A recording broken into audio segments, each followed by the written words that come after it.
we could go live. Oh, awesome. Okay, welcome everyone to round 3 of the New Zealand Schools Debating Championships. Congratulations for making it this far.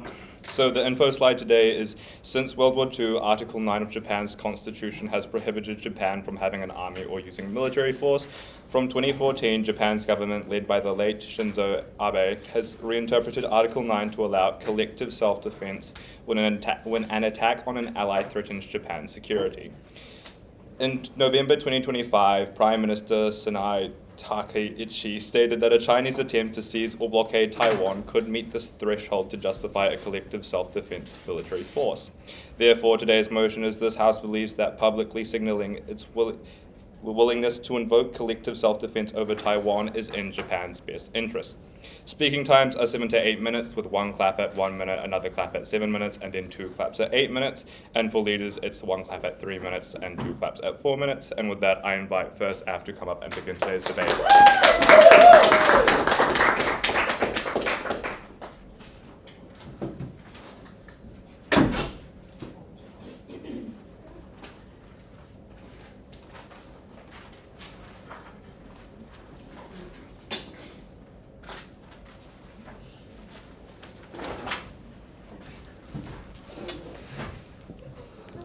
So close to the table.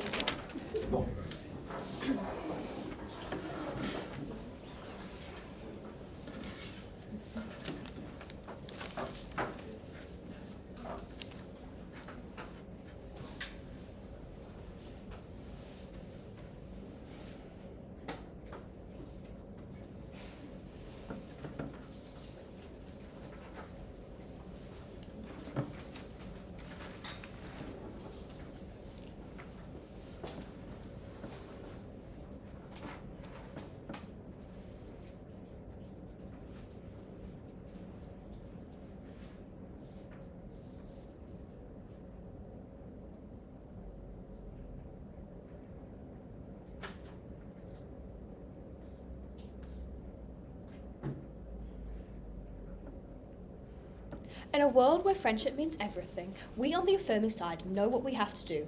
We have to make sure our allies believe us. We need to make sure that our relationships are reciprocal, because in order to gain any benefits from relationships, we need to show that we are willing to enact. 3 things of this debate. Firstly, on setup. Secondly, on how we will deter military action in Taiwan. And thirdly, on how we will cultivate relations with Western countries and allies part of the Taiwan bloc. So firstly, on some setup. So what are the interests of Japan? What do they look like? We think they look like, firstly, safety. You know, the state has an obligation to its people, and we think that we should fulfill that. Second of all, we think of the economy as well. We want Japanese people to have a low cost of living and a good economy, which is often largely due to trade, which is why we say that the best way to secure these are through relationships with allies. This is especially important as Japan is an island nation, right? So this means that they often have limited resources that they can actually get on their own soil. So what this means is that they heavily rely on imports and exports, so like trade deals.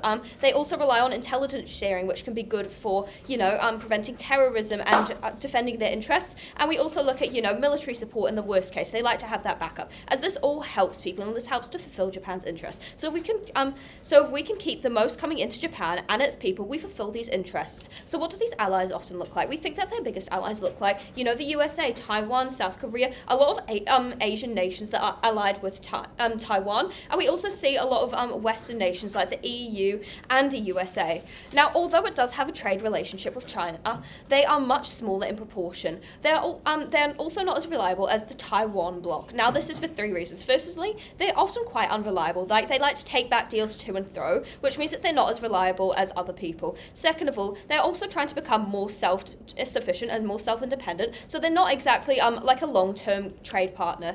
Third of all, there has been historical tensions between China and Japan, the imperial wars, and there's still public snubs to this day between the 2 nations. Therefore, they are not as valuable as these nations that I've outlined to you already. However, we think that trade is very unlikely to cease. So even in the case that but we don't believe that trade will cease. But even in the case that trade does cease, it's not necessarily a bad thing. But we don't believe it will cease for 2 reasons. First of all, they're both a top 4 economy, so they both rely heavily on deals. And second of all, they will still trade, For example, the USA still trades with China, even though they're much more, at it with China.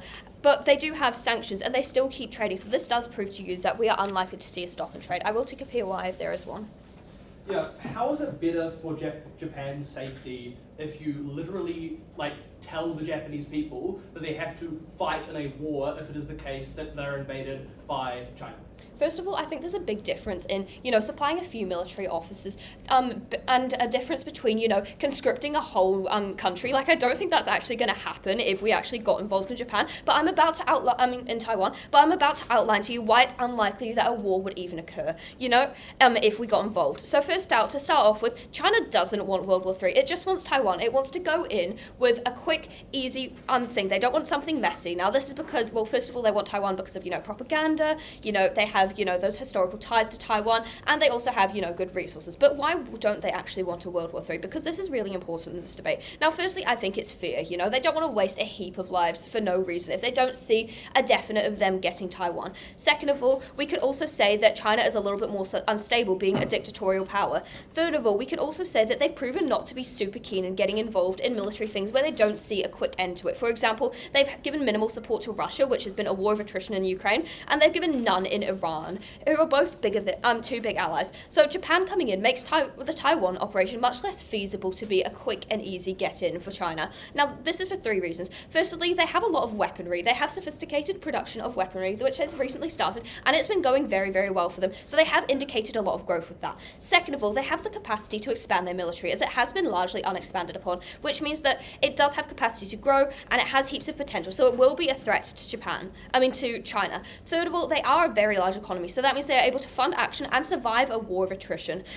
We might hear from negating that China won't actually care that much about Japan, but we do give you two reasons why they will care. First of all, again, they don't want something messy. They want to make sure it is a clean operation, or else they won't do it. Second of all, even if you don't believe that, even a little bit helps, If we just give China one more reason, that might tip the scale for them not to do it.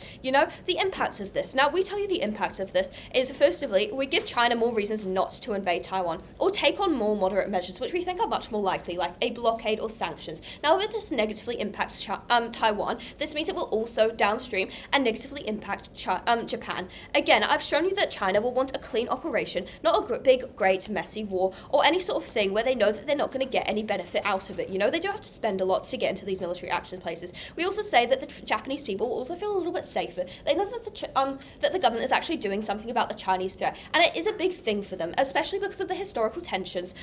So this means that they will feel safer overall, which is also obviously a very good thing for the Japanese people. So how do we fulfill the interests of the Japanese people? Firstly, we tell you that there's less likely to be the economic downstreams of war or economic war, like recession or market fluctuation, which we think is a good overall net benefit for us on side affirming. And second of all, we say that we don't lose imports and exports from Taiwan if Taiwan were to end up in some sort of a military operation or some sort of conflict. Therefore, we protect the interests of the Japanese people. I'd now like to move on to my point on relationships, on how we foster them. So why are the Taiwan bloc important? We give you two reasons. First of all, they are more reliable allies because they don't do the whole back and forth. They feel a lot more reliable, especially because of their media and because of their democracy, to doing good, reliable things. And second of all, they are more willing to be allies. They're more willing to be relationships. They are very liberal countries, And Japan is already close allies with some, but and just on good terms with others. For example, if we give Taiwan, they are good allies, but they could always improve. For example, they could take advantage of all the microbits that they're producing a lot more, and they are also a great economic power. We also talk about, for example, the Philippines. The Philippines is allied with Taiwan, and they have vast mineral reserves and arable lands, but we don't actually have that greater reliance with the Philippines and so many other nations like this. These nations could really help us, especially if we get this relationships. So why would signaling our willingness to go in and help Taiwan actually help to improve these relationships? We give you three reasons. First of all, we show a willingness to reciprocate in a relationship, which is a trust thing. We show that we're willing to deliver. Second of all, it also shows shared values and shared principles, which is often good for nations, whether it be for people viewing, they won't turn back on us, or it be through the media. The media views them as a good actor. Third of all, it reveals that they're a strong player. Now, this makes them a more attractive ally. We may hear from negating that we already have okay relationships with a lot of these reasons. I mean, with a lot of these regions, but we give you a few reasons why we should still do this. First of all, we have underdeveloped relationships, so there's still a gain to be gotten from that. Second of all, they can always be stronger, so there is still a gain. And third of all, even if you don't believe that, priorities change, and we become less of a reason for them to stand by with us. You know, if we show that we're a strong ally, they're more likely to stay with us. They're less likely to sacrifice us, for example. Now, what are the impacts of this? What does this mean? As we have proved, war is extremely unlikely with us signalling support. Therefore, we do show our strength and our willingness. Benefits from this alliance are very important. Like, we give you three main ones. First of all, it's likely to prioritize us in trade deals. Second of all, we're more likely to receive benefits like intelligence, you know, from terrorism or from foreign bad actors like China. Now, this is exclusive to us because we show the same geopolitical side and willingness to fight, whereas the negating side doesn't really. They don't show this reciprocation. And third of all, we give them military backing if we are more likely to receive military backing if something ever did happen within Taiwan. So this means that we fulfill the interests of the Japanese people. If we want to fulfill the interests of the Japanese people, we have to branch out. And that's what we know we do on Side Affirming. Thank you.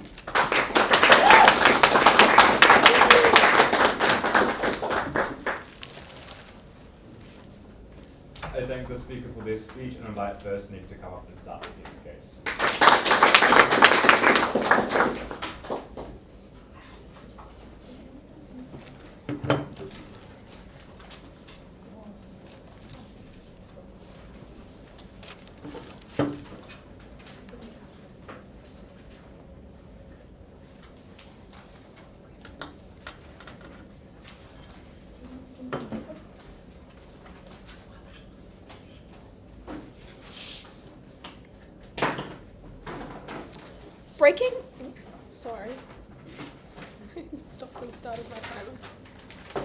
Breaking Article 9 is an infringement on improving Japan, the perception people have on Japan, and the relationships that with other countries and China. 5 key things to do in this speech. Firstly, on some setup. Then a point on the relationships with China. Then a point on the effectiveness of this military kind of implication. Thirdly, a point on the relationships with other nations, and then my rebuttal is going to be integrated. Firstly, on some setup. For some context, the issues surrounding China and Taiwan are complex because Taiwan thinks that they're independent and China says that they're not. This is a flashpoint, so there's potential for future conflict, and there's it's kind of high stakes and stuff like that. People are kind of concerned, but it's not a war yet. So we see increased militarization in zones and having in these kind of zones, but there's no war yet. We think we win this debate by firstly explaining what Japan's interests are and how invoking collective self-defense not only doesn't achieve these interests, but it actively harms Japanese interests. So what are these interests? We agree mostly with F on these. So we think the economy. We want money. They get this primarily through trade and are heavily involved in the tech sector. They want peace. War is really bad. You lose lives, you lose resources, you also lose stability for the citizens of the people that are because they just kind of don't really know what is going to be happening to their country. In order for Japan to participate in a war, the benefits need to outweigh all of the losses that the country will face. And these losses, not only are they quite a huge in terms of scale, but they're also unknown. So they could be small, you lose people and resources, but they could also be massive. We don't know that yet. We think that they care about their international image. This is really important for trade, as Af was saying, and tourism. We think that they care about safety and keeping Japanese citizens happy and stuff like that. So on to my first point on the relationship with China. So for context, Japan has a complex historical relationship with China, who has now grown to be a global superpower. So why does their relationship with China worsen? So one, China is aggravated by the Japanese opposition. The public announcement that guarantees Japanese involvement in a China-Taiwan affairs is a signal of intervention and challenges China's security and decision making. It is also bold to suggest that China would invade Taiwan, considering its relative military inaction in the last few decades.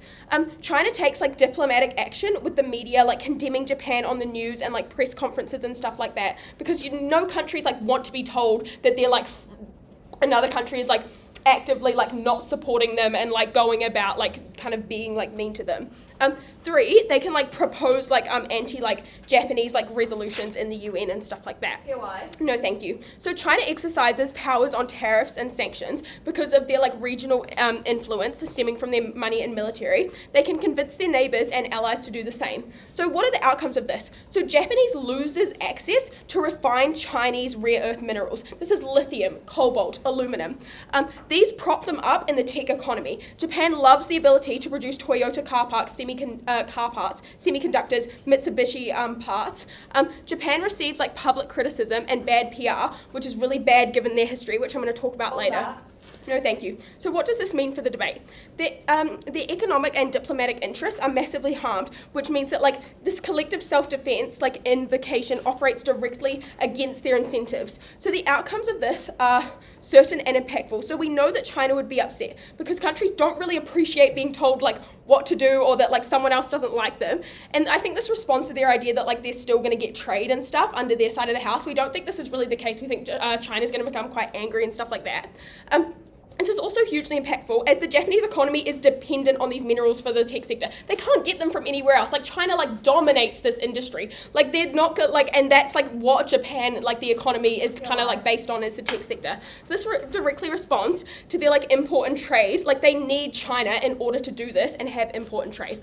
On to my next point on the effectiveness. So for context, as stated in the info slide, Japan does not have an army or a military force. So a collective self-defense military force is going to look like Japan sending drones, no thank you, ships, maybe even people, like depending on the scale of the conflict, to support Taiwan. Japan doesn't have this. They have no drones, they have no military, no navy, no air force. They have a coast guard. Like that's pretty much it. Like they have nothing like official or anything like that. So this responds to their point on like Japan having military, which they said, this is not true. It's in the info slide. Like they're not allowed to have an army. No thank you. Note that this is so like agreeing to like collective self-defense means that they need to supply military support to like some capacity. Note that we don't think this looks like aid. Like they're not just going to like go and provide like food or like maybe a little bit of money. We think this is mutually exclusive and it's not self-defensive. Like we can give, you know, food and stuff to like the Ukraine, like to Ukraine without being like directly involved in the war. No thank you. So what can Japan do? So they can set up a military and like invest money in like making drones and stuff like that. This is really expensive, like, and it's going to like take a lot out of their economy. It also just takes forever, like to get like these ships set up and stuff like that. Like any war that may happen is probably going to be over by the time that they like set up their military and stuff like that. And we think this distracts from Japan's interest of having a thriving economy within their own country. Or they could buy drones from the USA. This is also really expensive, but also like the USA could just do that on their own and like provide drones to Taiwan. Like we don't think Japan needs to be this like middleman in between.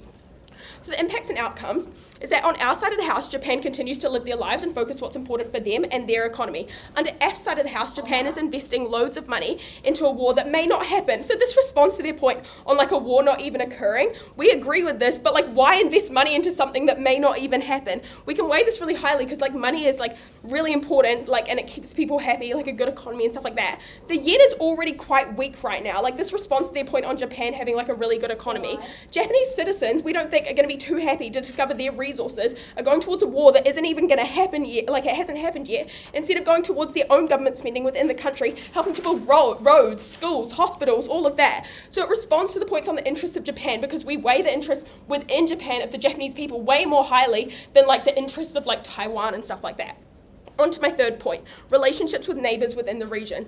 So Japan has had a really rocky relationship with neighbours such as South Korea, the Philippines, Indonesia. This is mainly because of World War II. So they like dominated this area during World War II and they didn't do it in like a loving, caring way. They had concentration camps, sex slaves. They were awful to these people. They changed the flag afterwards because they didn't want to be associated with this time anymore. So why do we think that like signalling to invoke the self-defense would worsen this relationship?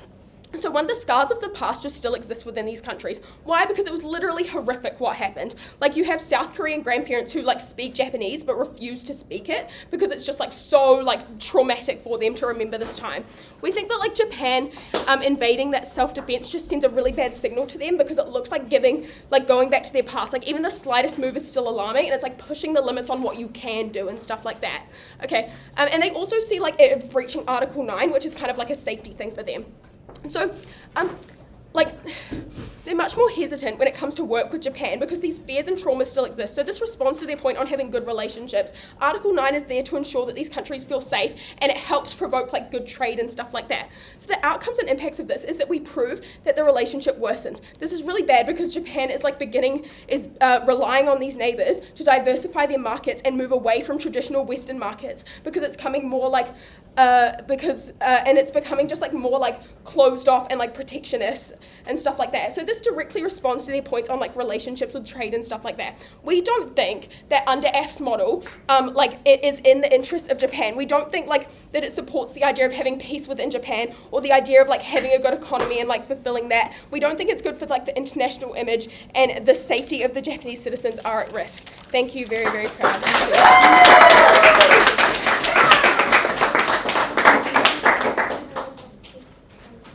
I thank the speaker for their speech and invite the next speaker to come and continue their team's case.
I think that NIG's only real path to victory in this debate was in a world where China would invade Taiwan. However, they have agreed that this is unlikely, and this is why they will lose this debate. So, 3 questions in this debate. Firstly, on how will this affect Japan's economy? Secondly, on how will this affect Chinese military action in Japan? And thirdly, how will this affect other relationships? Now, firstly, onto the Japanese economy. So, why would this have minimal negative impact on the Japanese economy? Well, as my first speaker said, Japan is such a large economy that the opportunity cost for China if they reduce trade is just frankly too large. To extend on this, China has a very export-heavy economy. This means that they have to export products in order to be viable as a very large amounts of production, and this is far greater than the capacity of the people in China, so they essentially have to export to keep the economy going. Currently, China is decreasing its exports to countries like the USA and EU due to increasing tariffs. So you can look at Trump's tariffs on China. That means that a lot less Chinese produce was consumed in the USA.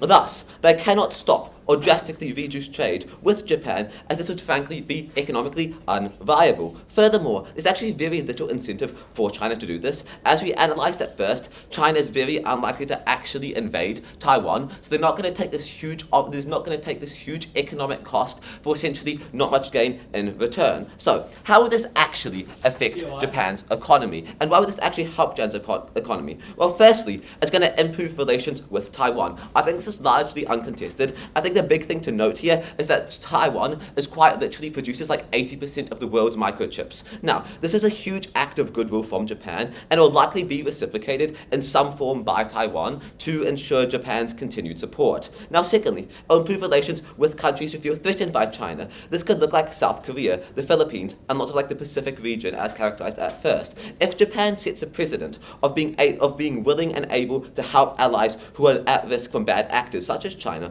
all of these countries will attempt to nurture better relations with Japan as Japan has shown themselves as a good allies. Now, thirdly, I think this allows Japan to manufacture more weapons, and we do hear from Nig here this is a bad thing. However, I think if they manufacture more weapons, there is this large initial upfront cost. However, recently, Japan has lifted its ban on exporting weapons to allied nations. So this would allow Japan to actually diversify its economy and provide an alternative market to expand into, because any spare weapons they can now sell to these other allies. This is actually good economically. Now, 4, I think this would increase the confidence of the Japanese people. So due to the lack of their current military capability, many Japanese individuals feel at risk from bad actors such as China, because as characterized, they don't really have this large defense force, they don't have this large standing army. And I think this would decrease that uncertainty. What does this mean? Well, I think this means that citizens will be more likely to spend more money as they have a more certain future, they feel more safe. I think this increase in spending will just boost the Japanese economy because more money being put into it.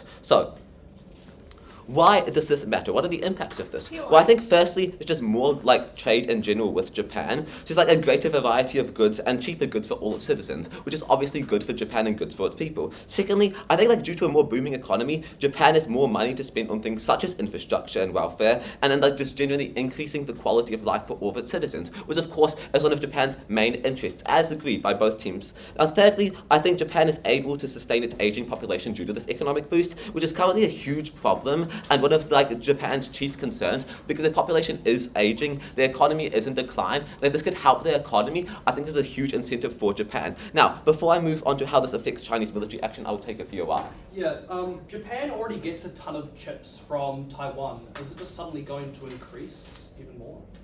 Well, yes, they already suddenly get a chips of Taiwan. So what are you saying by that? Well, I think you're essentially saying that they rely on Taiwan for chips. I think this is agreed. What we're saying is that they can now get these chips for A, cheaper. There's more goodwill. There's less likely to be things such as tariffs. They're likely to give us discounts. And B, I think that if Taiwan feels more secure, it means that they're likely to increase production because they have to put less focus onto military forces as they feel more secure due to Japan's support. This means that they can increase chip production, which will essentially lower prices and allow them to sell them for cheaper to places like Japan, which benefits Japan economically. So now, how will this affect Chinese military action in Taiwan? Well, recently, Trump has made some concerning statements about Taiwan following his recent trip to China with the 15 billionaires. He's essentially stated that he will only help in a case of the full invasion. This means that China, in the status quo, is very unlikely to fully invade on both sides of the house, but in the status quo, China may be willing to do more moderate military action, such as a blockade, due to the potential of the USA not interfering if they only do this moderate military action instead of a full-scale invasion. So, I think that, however, on our side of the house, a major superpower, once again Japan, fourth or third largest economy in the world, and huge production capabilities in terms of weapons because they have this large economy.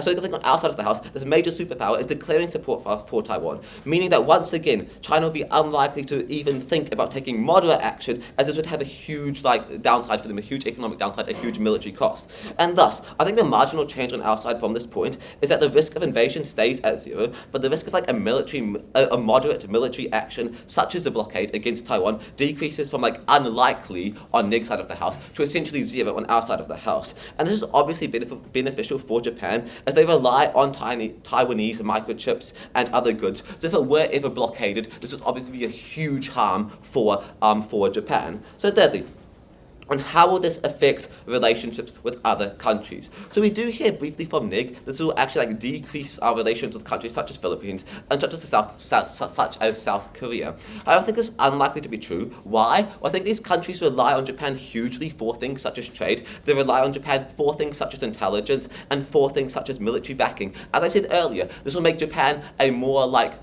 glamorized ally because they are actually willing to provide this new military backing. I also think so what does this mean? I think they're quite close allies in the status quo. This is unlikely to actually drive them away. I think these countries actually do see the main threat as China, because China has threatened time and time again to invade places like Taiwan. They've shown aggressive economic action. So I think these countries will believe that the main threat is China. They're not going to be scared of a Japanese imperial invasion when frankly the imperial regime was completely cut out, and now they run by they're now a democracy. They're now very Western in their culture, etc., etc. They're very unlikely to fear a Japanese invasion over, say, a Chinese invasion. So I think, what do you believe at the end of this point? I think you believe that the relations with countries such as the Philippines, with countries such as South Korea, will actually increase.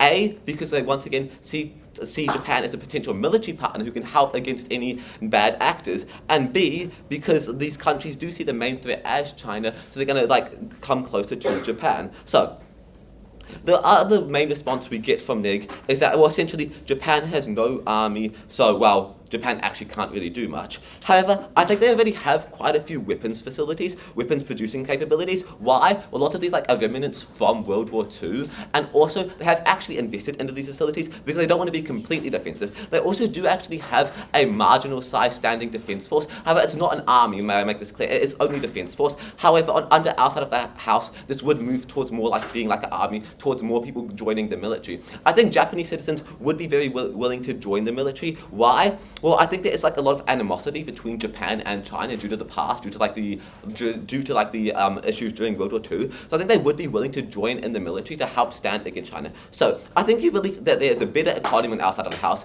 There's more likely to be full peace and no blockades of Taiwan, and the international image of Japan will increase. So with all of Nick's metrics, we win this debate. Thank you.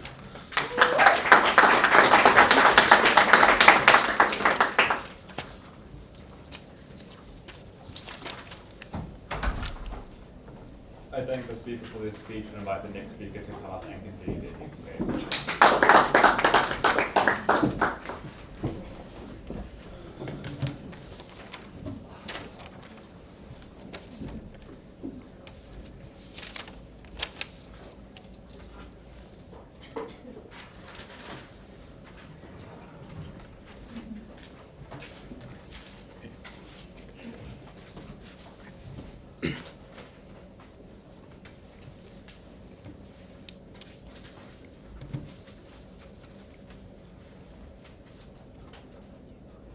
The main incentives that act on any country in this current international relations landscape isn't about upholding justice and morality, it's about economic trade and making sure that your country is still able to function and operate on an economic basis. A few things to do in this speech. Firstly, the relationship with China. I'm going to deal with their ridiculous characterization as China bad. Secondly, I'm going to talk about their relationships with other countries and why we think it's significantly better under our side of the house. And then lastly, I'm going to be talking about whether it actually is effective as a deterrent. So then, let's talk about China, right?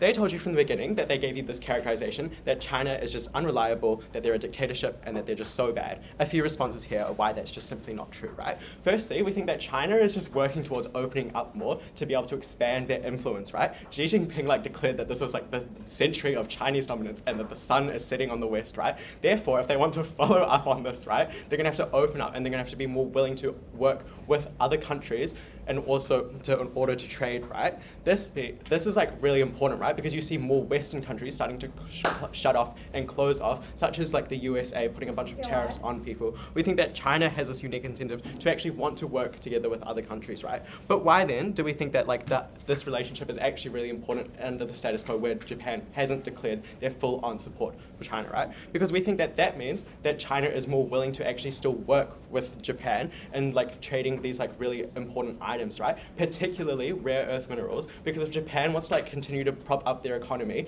especially in their development of technology and semiconductors, so they don't have to rely on Taiwan to produce these things, we think that that means they inherently need to actually appease China to actually show them that they're willing to trade, right? Because note then, the key difference between right now and then is Japan is explicitly saying we will support, we will send force and military defense if you invade Taiwan. That's completely very different from their current stance of just being we support Taiwan, right? That means that China is likely to respond in a far more aggressive manner because Japan just appears more aggressive in that way. We think that that looks like China putting far more tariffs on Japanese goods, but also just restricting the trade, putting quotas on the amount of stuff that they actually, the important stuff that Japan actually wants. So even if you're willing to buy that trade is still going to happen, we think that this trade is going to be for less important things that the Japanese actually care about, and we think that that's really harmful, right? Because Japan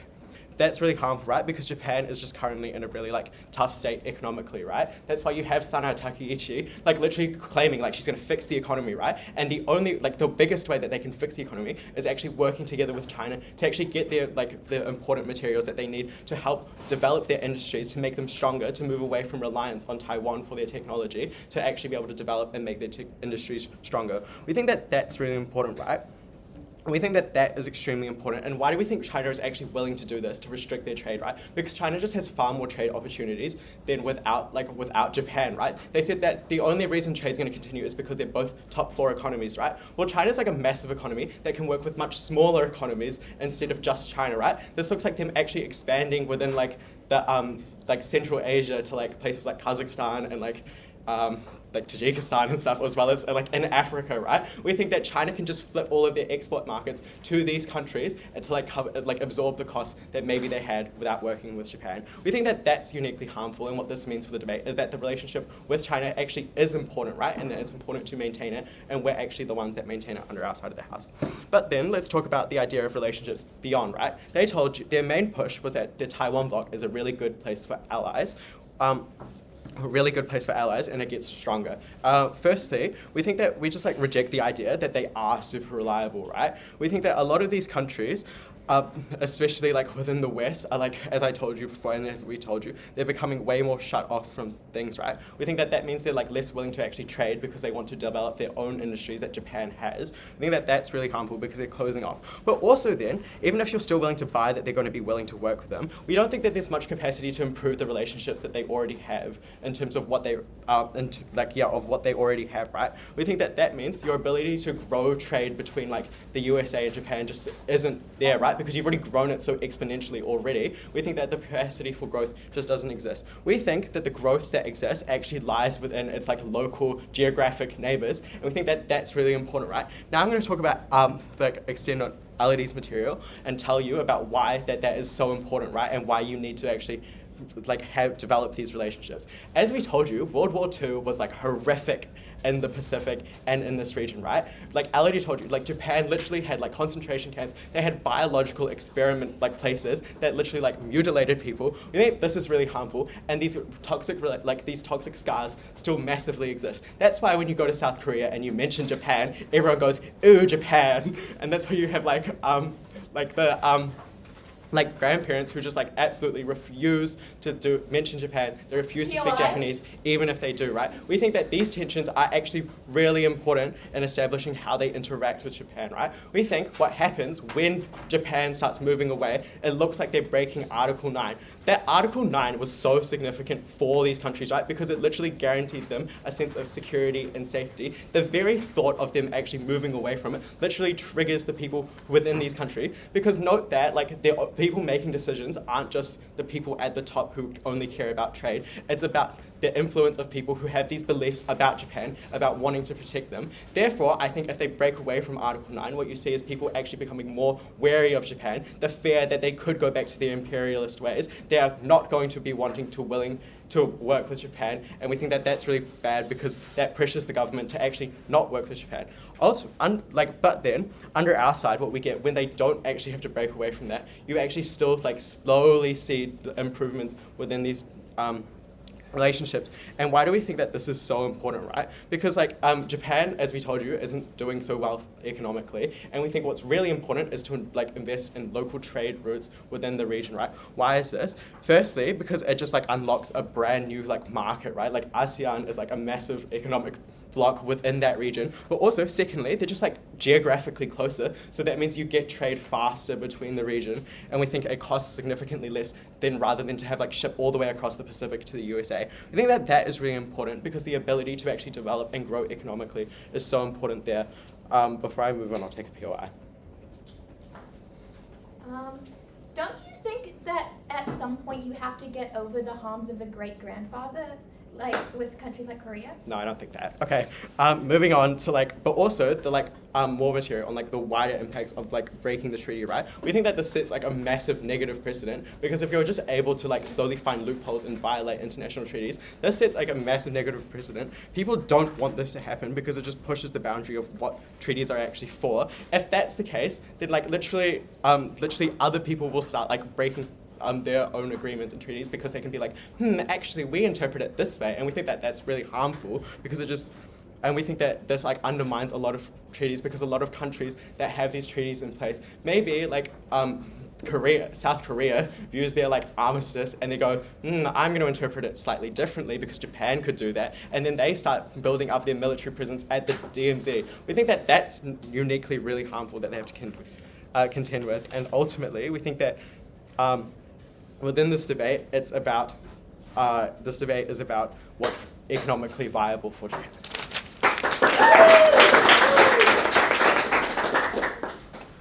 I thank the speaker for their speech and invite the next speaker to come up and continue their case.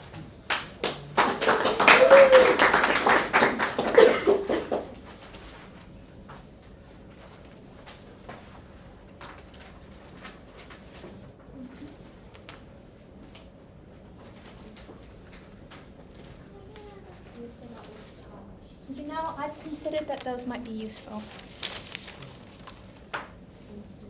Where's mine?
There are two main points of clash in this debate. Firstly, on how this affects Japan internally, around people's safety and the internal economy. And secondly, on how it affects Japan externally, which is with conflicts and how it affects their international image. Before I go over either of these points of clash, I think it is incredibly important to point out that the negating team has completely non-engaged with one of our most important points of rebuttal. And seeing as I am the last substantive speaker, you have to push this as true, and you have to weigh this extremely highly in the debate because of them not replying to it. And that is that we mentioned that the point of this isn't specifically to stop a war happening in Taiwan, but to stop there from being mandates against it from China, to stop there being a blockade, which directly affects the Japanese economy. Because if your main ally is being surrounded by a blockade or something, how are you going to get the microchips that you rely on them from? How, if you have Japanese citizens over in Taiwan, how are you going to get them out? That may not be a full-out war, but especially if we are not out there pushing on China with that, then no thank you, then we do not have, then they can get hit, and there hasn't been anything said on that by the negating team. So you have to weigh this incredibly highly in the debate. Firstly, on the point of internally on people's safety and the internal economy. Both of the sides of the House have agreed that this is incredibly important to Japan's interests. And if we can show you that we get better public safety and a better internal economy, then you simply have to give the debate to the affirming team, because those are the two most important things in the debate, because this is a debate about Japan's interests. Firstly, they have said that it would be incredibly costly for Japan's economy because they would be building all these weapons and stuff like that. Well, firstly, as it said in the info slide, in 2014, there was a reinterpretation. And what did this lead to? This led to them giving weapons to countries. So they already have been doing this. And so their misunderstanding of the info slide, well, completely understandable. Their points around it just simply do not stand in the debate. And secondly, who is making these weapons, right? It's Japan. And what does this lead to? This leads to more jobs for Japanese people, which is overall better for their economy. If you care about the Japanese economy, then you have to care about giving Japanese people more jobs. If we want to strengthen the yen, which is seemingly the only purpose that the negating team seems to think is going to happen on our side of the case, then actually that is completely wrong. And we win this case because we prove that we can make the yen stronger by giving people more jobs.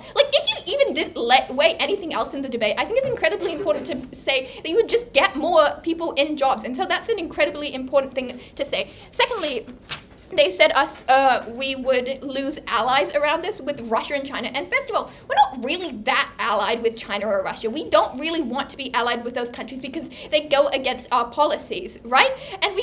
And that's already been brought up from our first speakers, so we already don't really care about losing those allies. But do you know who we gain in this debate? We gain the allyship of the people who are enemied with Japan. The enemy of my enemy is my friend. And that means we would get higher allyship with countries in the Pacific who are actually far more important to us. What countries did that look like? They look like South Korea, that looks like the Philippines, this looks like Palau, and this obviously looks like Taiwan, right? These are incredibly important countries for us for trade purposes, because if we care so much about the Japanese economy, we want to be better trading partners with the countries nearest to us, because it's less money to ship in those resources because they're closer to us. If we want the Japanese economy to be better, we have to be strategic with who we are dealing with, and that's not with China, who already doesn't really care about having allies, but simply just wants to give it the best deal of us. It's the people we actually want to be friends with, which is the countries who would be appreciating our stance against China. I will now take a POI.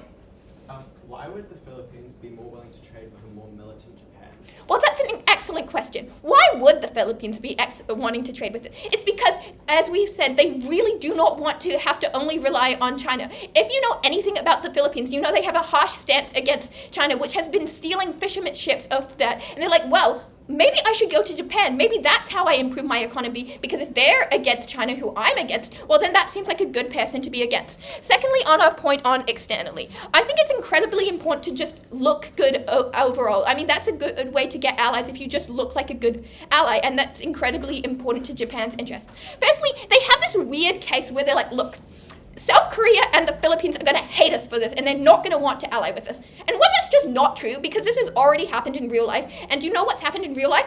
Literally nothing. All of these countries understand that no matter what happened in the past, we have to look to the future. And do you know who's the problem in the future? It's not Japan, who has completely changed their image, which I think is also important to think about, that the people who are most affected by Japan's in these countries are on their deathbed. It's the great-grandfathers. It's the people who are dying out. Do you know the younger people in these countries think of Japan? They see its soft power. They see anime. They see all these incredibly interesting cultural exports. They don't view it as this colonizer. They view it as a friend. And if they're going out against a country who is actively harming their interest with, like China, as we've already proved with countries like Taiwan, and South Korea also, like, they don't want to get invaded by China, because they're like, well, we're close to Taiwan. What if they also decide they want to have a bite out of us next? I think they will understand that it's that it is incredibly unprincipled to blame the sins of the great-grandfather on the plight of the great-grandson. And these countries know this, because it politically looks bad for them to just be still blaming countries for things that happened years and years ago. Like, we still don't see countries bringing up, like, Germany's crimes. And I think it's incredibly strange to be like, why don't you also care about this with places like Germany? There just isn't that reliability. It's not something you can weigh highly in the debate, because all those people who did those horrible things, they're dead now. It's new people in charge. Neg thinks that these countries can't think critically about a situation and be like, no matter what happened in the past, we need to look to the future. And that is why these countries will know it is in their best interest to ally with Japan. Look, they've also said that it sets a bad precedent for other countries, and I honestly want to ask the adjudicator the question, why do we care about it? They've given us absolutely no reasons why it's not in Japan's interest about this. They've just said, oh, it could do bad things, and I'm like, oh my goodness, we don't care. That is, what have they told us about Japan's best interest? It's just not happened. And look, they've said that China is more open, and I just don't think that's true, because as my first speaker has said, China wants to be self-sufficient. And look, maybe China wants to get more allies, but do you think that's because China wants to be big and friendly with everyone? No, it's because they want more control and more power. If they wanted to be friendly, maybe they would stop going after Taiwan, because that's their biggest problem in the culture at the moment. That is the reason they can't really be allies with the US, because they have this problem with Taiwan. And if they wanted to be open, as the negating team says, they would stop that. And so I think actually it is in Japan's worst interest to be incredibly closely tied with China, because China isn't the only country country that produces minerals. Every country produces minerals. And the reason that the Japan country is failing is because what they're relying on a country like China who doesn't really want to have a good relationship and just wants to suck as much as they can out of Japan.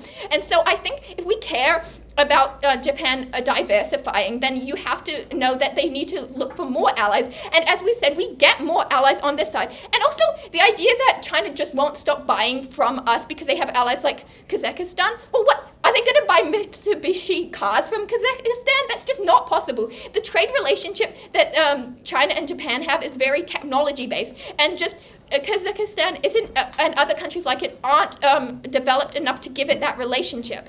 And that is why I am so incredibly proud to affirm.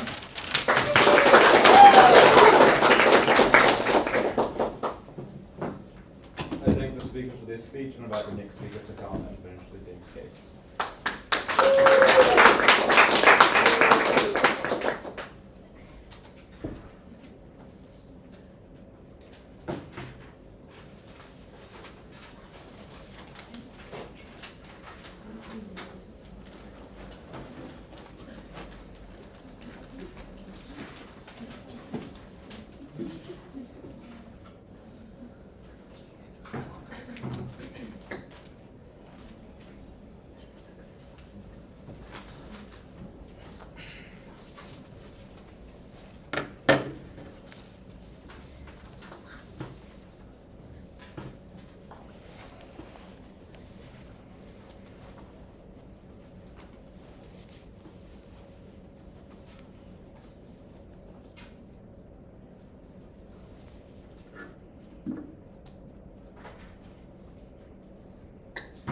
I don't think it's ever been clear why harming Japan's economic interests is in the interest of Japan, why harming their international diplomatic interests is in the interest of Japan, and why it is true that at the end of today's debate, it's going to come out that Japan actually prefers not to have any international connections. They prefer to create military products within Japan that nobody really wants. A few things in this speech. Firstly, on economy, this is where the affirming team spent most of their time. Then I want to talk to you about domestic safety, but before that, deterrent. Look, I think an important thing for them to prove in this debate is that the cost of inserting yourself in this international conflict is worthwhile, given that you have some sort of tangible outcome in the deterrent of actually proving that Taiwan doesn't get invaded in the first place. They told you that Taiwan will be deterred from invading, that China will be deterred from invading Taiwan because they don't want World War III. I have a number of responses for you. Firstly, we tell you that they'll never invade Taiwan in the first place for a few reasons. Firstly, we tell you that they would have to concede that they aren't already under control of Taiwan. We told you first at Elodie that it is the fact that China already views Taiwan as a part of China. I think that they'd have to make a massive international concession. They do not have power over it in the first place. Secondly, though, we tell you that even if they're willing to make this concession, then they have to contend with the massive US backing of Taiwan in the first place. We tell you they'll never invade Taiwan in the first place because it means that they're likely to go to war with the US. If they do invade, China will have calculated that they are willing to go to war with the US. At that point then, we tell you that Japan was never going to make a difference. I think the fact that Japan, as both sides know, that just has a pretty underdeveloped military, means that the scale of difference that you're able to contribute as Japan is relatively minor. We tell you that the massive harms to your safety as a nation is never worthwhile when it means you make no difference in terms of the deterrent that you can make for these nations. But we tell you that Japan isn't going to save them for a few reasons. Firstly, we tell you that China is just far more powerful than Japan. Secondly, we tell you that Japan's likely to back out if no one else helps. We tell you that there's no treaty, there's been nothing signed that is legally binding that would require Japan to actually step in the first place. I think this actually means that you end up harming your international relations as Japan when you don't follow through and help your neighbor. But thirdly, we tell you then that they can't make meaningful connections.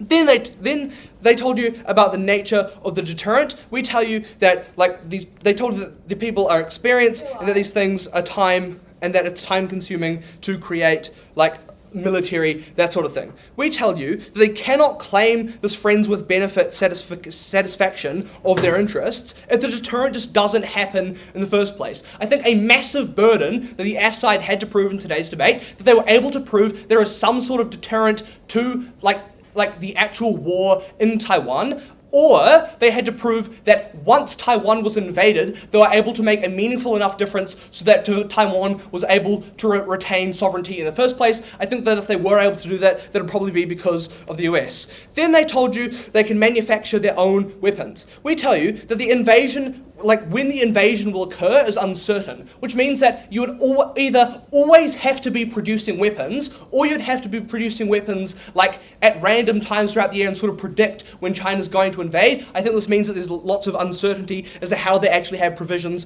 of aid under their side of the house. Then, at third, they told you that they don't care about the historical bad stuff because they see them as a friend. They told you that they don't really care about Grandad. I don't think that's ever been good enough. I think it's actually quite clear the deterrent is insufficient. So we're able to prove to you then that the security disinterest of Japan is likely to be exacerbated under their side of the house in the fact that they're never able to pretend to have a sufficient deterrent. I'll take a POI. Don't you think that they'll be producing these weapons and then be able to sell them off to other countries? No, now an economy.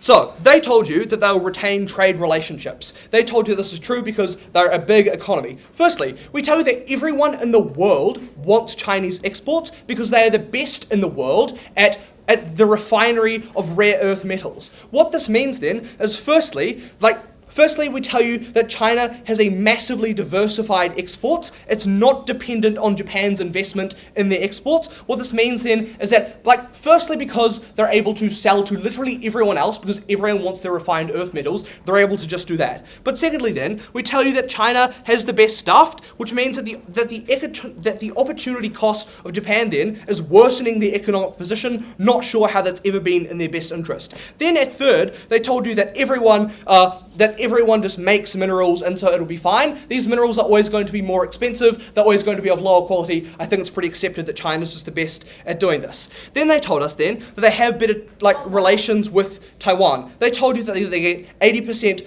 of Taiwan produces 80% of chips. Look, sure, fine. We tell you, Japan already gets a ton of chips from Taiwan, considering, the AI boom, they probably have maxed out the amount of chips that they can probably buy in their economy, which means that they are probably buying as many chips as possible. So then, when they tell you that Taiwan will just sell them chips for cheaper. Firstly, we tell you that they probably don't have the capacity to buy more chips, but we also say, no, Taiwan probably won't be able to sell the chips for cheaper because they're spending money to prepare for the invasion. We tell you then that but even if you grant them this marginal benefit, we tell you that it is outweighed by the fact that you get no more Chinese rare earth metals that prop up their tech economy. If you cannot produce over 50% of your economy, I think that's pretty bad for your GDP. I think that's pretty bad. I don't think that's ever been in your interests. Then they told you that the Japanese manufacture weapons, already dealt with that. Then they wanted to bring up a new substantive at third F, which was that there are Japanese military production jobs. Look,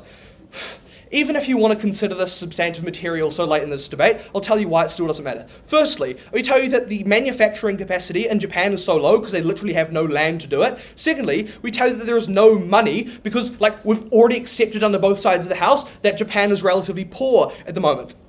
So then, look, they tried to tell you then the Japanese gets lots of money. We tell you no one wants the Japanese weapons. I think that Palantir has it pretty well covered. Now then, they wanted to tell you that China needs the tech from Japan. I think it's actually the other way around. I think it's more likely that Japan needs Chinese technology, and Chinese can already create their technology in the first place. So at the end of this, never been clear why economic interests are predicted under guaranteeing that you're going to oppose your biggest economic partner. Not sure why that's in Japan's interest. Lastly then, on domestic safety.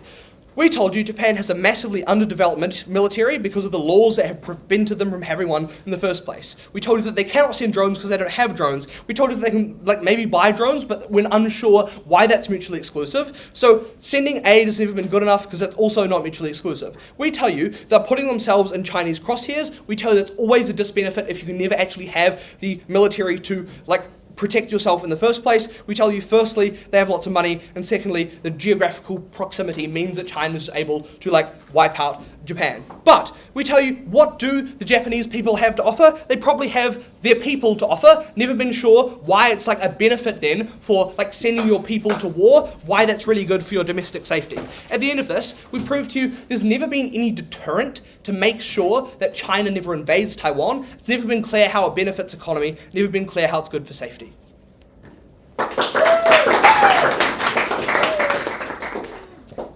I thank the speaker for their speech, and as is tradition, we will write speaking order for leaders, so I now invite the leader of the negating side to finish their team's case.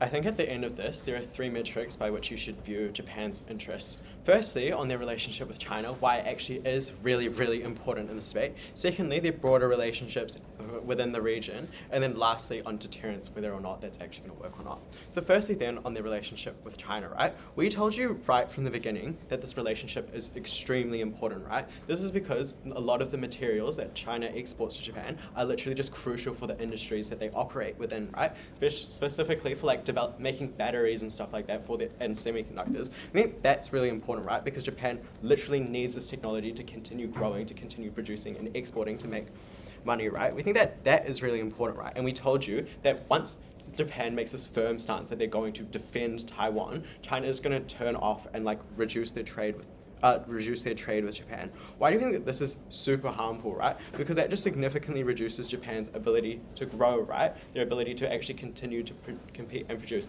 Not only do we think that their ability to grow is reduced, we actually think they're going to their economy is going to go further down, right? Because they're just they can't produce to the same level that they have. They can't grow, their economy shrinks, and we think that this is extremely harmful because that means there's greater unemployment, there's going to be more downturn. We think that that's really harmful, right? But also, when they talk about how their economy can grow just because they produce weapons, you literally need these RAMs from China to actually just make these weapons in the first place. We think that if we prove to you that they just simply don't get all of this material, they cannot claim those downstream benefits either.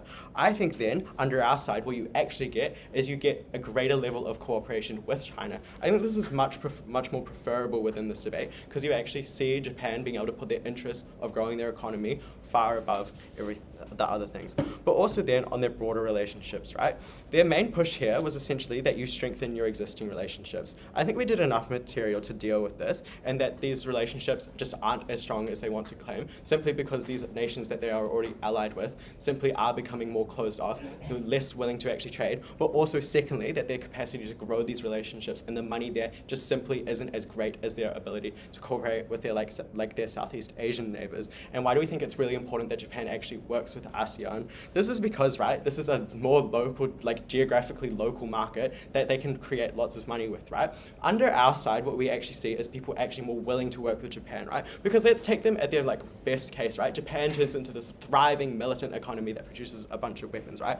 We think that these countries are just going to be unwilling to trade with Japan full stop, simply because they do revert. It looks like they're reverting back to their imperial ways during World War II. They said that this doesn't matter because that's all in the past. We told you that we think that these existing tensions always exist. It's not just held by the grandparents, right? It's literally taught within schools that that Japan did horrible things. We think that these beliefs are held widely throughout these countries, that they have literal national holidays to celebrate their liberation from Japan. We think that they're going to be unwilling to trade with Japan, and this is so harmful because this further reduces their ability to grow.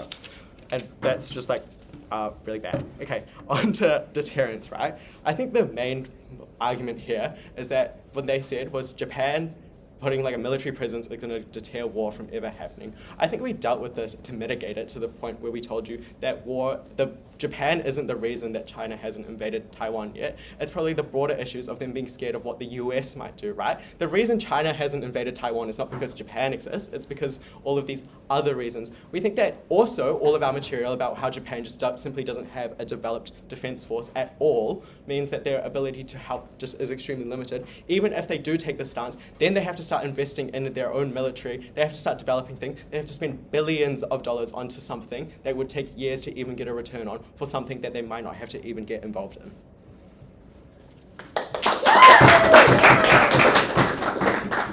I thank the speaker for their speech and invite the leader of side A to come up and finish their team's case.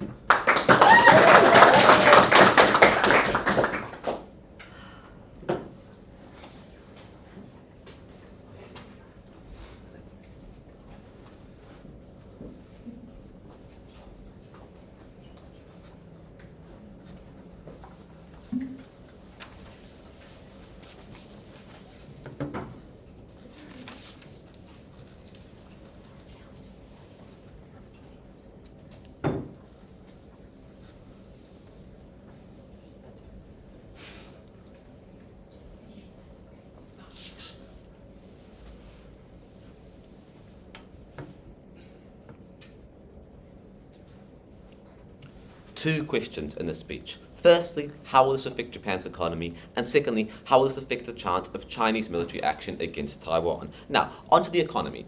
I think that if we win this point, you have to give us the debate. Why? Because under NIG's own framing, they see this as the most impactful point. They say that this is what matters, so we will go under this framing and explain why we've won the economic point. So, we get two main pushes from NIG. Firstly, there will reduce trade from China. No, this is the main point. And secondly, some mitigating material on how it would damage relations with some countries in, say, like Southeast Asia. Now, we tell you that relations with China will not have a substantive shift. Why? Well, firstly, China just relies on exports, and Japan is frankly one of its major importers. China already has decreased exports to places like the USA due to increased tariffs from Trump. They already have decreased exports due to the EU, due to like the Ukrainian war and China's support for Russia in this. So what does this mean? This means they have like an excess of material, they have an excess of goods that they have to get out, and Japan, as one of the largest economies in the world, as we said, third or fourth largest economy in the world, they're a huge importer of Chinese goods. So China does rely, in at least some regard, on Japan to buy its goods for it to have a sustainable economy.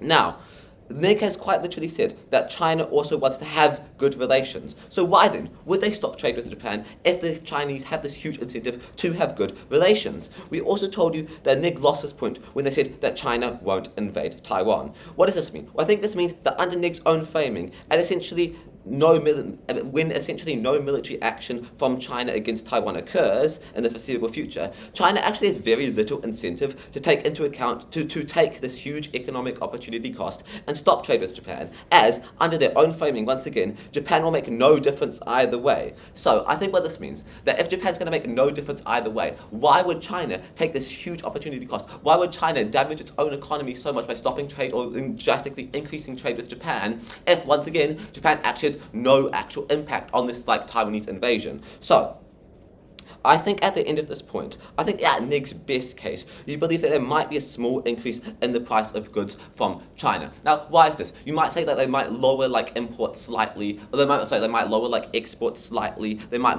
add some tariffs. They might make goods slightly more expensive. However, I think it's not so they haven't sufficiently proven that there'll be a huge impact on trade, just because China does rely so much on exports, and the Japanese economy is so large that frankly they can't just stop exporting them entirely. Now, in regards to relations with other countries, we have told you much as to why these will improve. Well, firstly, like Japan will be a more desirable ally due to they've shown they'll be willing to take military action to defend you. These allies will be grateful, like Taiwanese allies will be grateful due to this extra support, and Taiwan itself will be grateful. The only thing we hear from NIG is essentially historical prejudices will alienate other countries. However, we told you that frankly, these are historical. They happened 80 years ago. The citizens of today care much more about practical outcomes. Like, they care about low prices. They care about having like goods on their table. They're not going to stop suddenly buying things from Japan. They're not going to suddenly cut ties with Japan just because of this like mild militarization. We also give a lot of other economic benefits which have at worst been mitigated and at our best remain unbuttered. This looks like increased confidence from the Japanese people in the Japanese economy. It looks like there'll be more jobs in weapons manufacturing. It looks like Japan has access to an alternative market. So even if you don't believe that there'll be a large change in trade, we win off these other economic benefits. Now, briefly on Taiwan, I think that both sides of the House agree that a full-scale invasion of Taiwan is unlikely. However, we haven't heard much rebuttal in regards to more moderate military action. If you believe that there's any chance of, say, a blockade formed by China around Taiwan due to increased support for Taiwan from the US in regards to anything except for a full-scale invasion, I think we outright win this debate, because if, say, a blockade were to form, this would be this major harm that, frankly, any small economic benefit they have, which once again they don't have, we actually win on economics, can't frankly outweigh. And that is why I'm so proud to affirm. Thank you.